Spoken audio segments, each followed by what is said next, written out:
சற்று முன் வெளியான தகவல் ஓய்வூதியதாரர்களுக்கு முக்கியமான அறிவிப்பு வெளியானது. அது என்னன்னு பார்க்க போறோம். நீங்க நம்ம சேனலும் சப்ஸ்கிரைப் பண்ணாம இருந்தீங்கன்னா மறக்காம லைக் பண்ணிக்கோங்க, சப்ஸ்கிரைப் பண்ணிக்கோங்க, மற்றவர்களுக்கு தெரியப்படுத்த ஷேர் பண்ணுங்க.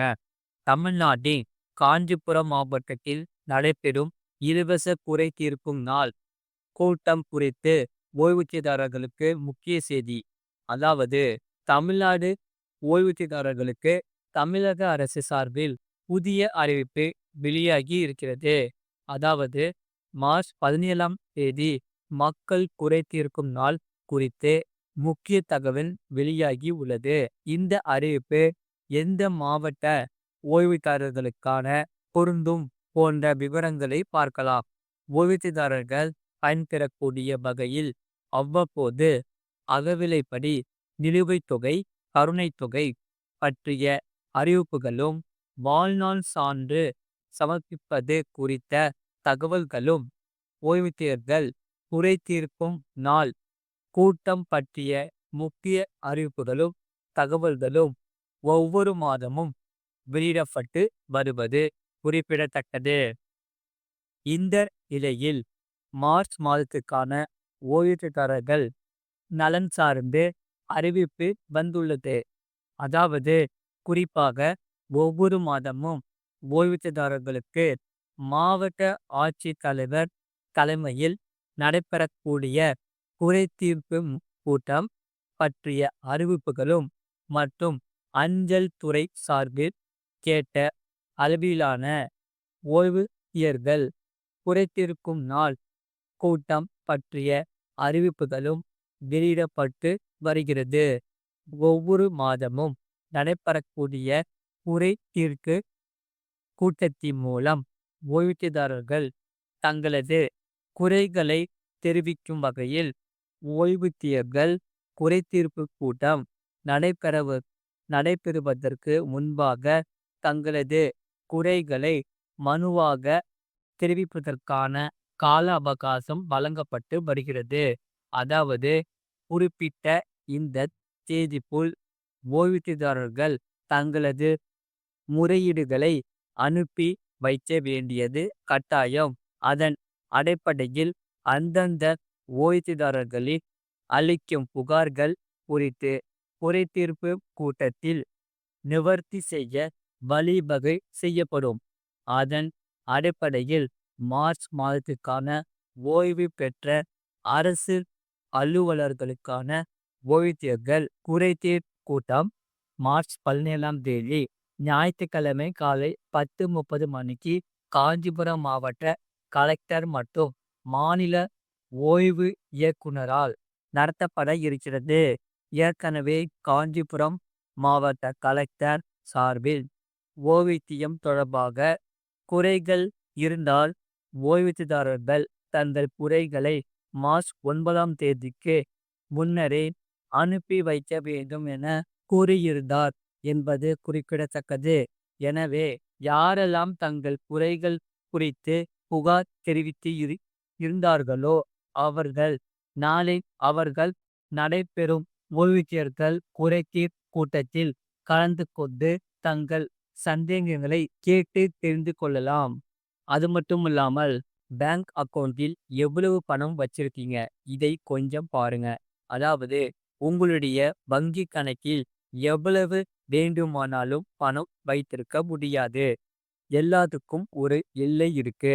அதாவது நம் அனைவருடமே வங்கி கணக்கு இருக்கும். பெரும்பாலான மக்கள் ஒன்றுக்கு மேற்பட்ட கணக்குகள் கூட வைத்திருப்பார்கள். நம்முடைய சேமிப்பு கணக்கில் பணத்தை வைத்திருப்பதற்கு சில விதிமுறைகள் உள்ளன. பணம் டெபாசிட் செய்வதற்கான வரம்பு அல்லது ஒரு நாளைக்கு எத்தனை பண பரிவர்த்தனைகள் அனுமதிக்கப்படுகின்றன என்பது குறித்து நீங்கள் தெரிந்து கொள்ள வேண்டும். வருமான வரி விதிகளின்படி ஏப்ரல் 1 முதல் மார்ச் 31 வரையிலான நிதியாண்டில் சேமிப்பு கணக்கில் மொத்த பண வைப்பு அல்லது பணத்தை எடுக்கும் அளவு ரூபாய் 10 லட்சத்தை தாண்டக்கூடாது. ஒரு வங்கி கணக்கிலிருந்து மற்றொரு வங்கி கணக்குக்கு ரூபாய் 2 லட்சத்திற்கு மேல் பணம் பெறும் பரிவர்த்தனைகளை வங்கி அனுமதிக்கிறது. இந்த வரம்பை மீறினால் விசாரணை மேற்கொள்ளப்படும். அதோடு அபராதம் விதிக்கப்படும்.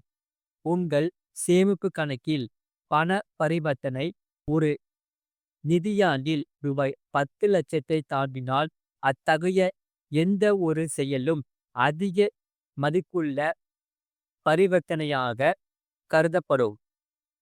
வருமான வரி சட்டத்தின் பிரிவு 114(b) இன் கீழ் நிதி நிறுவனங்கள் இதுபோன்ற தகவல்களை வருமான வரித்துறையிடம் தெரிவிக்க வேண்டும். மேலும் நீங்கள் ஒரே நாளில் 50,000 ரூபாய்க்கு மேல் டெபாசிட் செய்தால் உங்கள் பான் கார்டை சமர்ப்பிக்க வேண்டும். நீங்கள் செய்யும் அதிக மதிப்பிலுள்ள பரிவர்த்தனைகள் பல கணக்குகளில் இருந்தாலும் வங்கிகள் அவற்றை கண்காணித்து வருமான வரித்துறையிடம் புகாரளிக்க வேண்டும். அது மட்டுமல்லாமல் நீங்கள் ஒரு கணக்குதாரராக அனைத்து பண பரிவர்த்தனைகளும் சரியாகவும் ஆவணப்படுத்தப்பட்டதாகவும் இருப்பதை உறுதி செய்ய வேண்டும். இந்த விதிமுறைகளை பின்பற்ற தவறினால் அபராதம் விதிக்கப்படலாம் அல்லது அதிகாரிகளால் நீங்கள் விசாரணைக்கு உட்படுத்தப்படலாம்.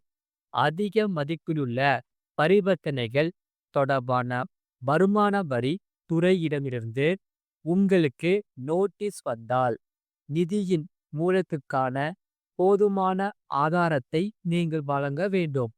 ஏற்றுக்கொள்ளக்கூடிய ஆவணங்களில் வங்கி அறிக்கைகள், முதலீட்டு பதிவுகள் போன்றவை அடங்கும். இந்த பரிவர்த்தனையை நீங்கள் அறிந்திருக்கவில்லை என்றால் செயல்முறை மூலம் வழிகாட்டுதலுக்கான ஒரு தொழில்முனை வரி ஆலோசகரை அணுகலாம். இந்த வழிகாட்டுதலை புரிந்து கொள்வதன் மூலம் உங்கள் நிதி நடவடிக்கைகளை பொறுப்புடன் நிர்வகிக்கலாம். வருமான வரி அதிகாரிகளிடம் தேவையற்ற சட்ட சிக்கல்களையும் நீங்கள் தவிர்க்கலாம். இதுபோன்ற செய்திகளை உடனுக்குடன் அறிந்து கொள்ள மறக்காம சேனலை சப்ஸ்கிரைப் செய்யுங்கள். மற்றவங்களுக்கு தெரியப்படுத்த ஷேர் செய்யுங்கள். அதாவது கீழே ரைட் சைடில் பார்த்தீங்கன்னா ஒரு ஒயிட் கலர் பாக்ஸ் இருக்கும். அதான் சப்ஸ்கிரைப் பட்டன். அது நீங்கள் சப்ஸ்கிரைப் பண்ணி வச்சுக்கோங்க. பக்கத்தில் பெல் பட்டனையும் கிளிக் பண்ணி வச்சுக்கோங்க. அப்போ தான் நாங்கள் போகிற வீடியோஸ் எல்லாமே உங்களுக்கு ரெகுலராக காமிக்கும். அது மட்டும் இல்லாமல் உங்களுக்கு வேறு என்னென்ன செய்திகள் தேவைப்படுதோ அதை நீங்கள் கமெண்ட் செக்ஷனில் கமெண்ட் பண்ணுங்க. அதை நாங்கள் பார்த்துட்டு கண்டிப்பாக செய்திகள் போடுறோம். மறக்காமல் நீங்கள் லைக் பண்ணிக்கோங்க, சப்ஸ்கிரைப் பண்ணிக்கோங்க, மற்றவர்களுக்கு தெரியப்படுத்தவும் ஷேர் பண்ணிக்கோங்க.